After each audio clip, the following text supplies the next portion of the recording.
Kelinglar, bugun sizlar bilan shunaqa zo'r, ishib, yumshoq bo'lib chiqadigan, yana barakali bo'ladigan pankeklar pishiramiz. Bizga mana shu ko'rsatilgan hamma narsalar kerak bo'ladi. Idishimizga shakar va 2 tuxum solib, yaxshilab aralashtiramiz. Keyin bo'lsa bitta stakan to'lasida sut solib, uni ham yaxshilab yana aralashtiramiz. To'g'risini aytsam, bu retsept juda ham oson va juda ham kam narsalar kerak bo'ladi. Shunaqa qilib, quyuq bo'lgunigacha un solib, yaxshilab aralashtirib turamiz. Men bu retseptni anchadan beri tayinlayman.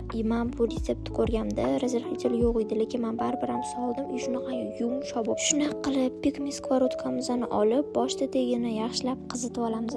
Keyin skоворodkani tegini sal pasaytirib, keyin o'sha pankeklarimizni pishirishga o'tamiz. Pishirayotganingizda skоворodkani tegi baland bo'lmasligi kerak, bo'lmasam pankeklar juda ham tez qorayib, kuyib ketadi.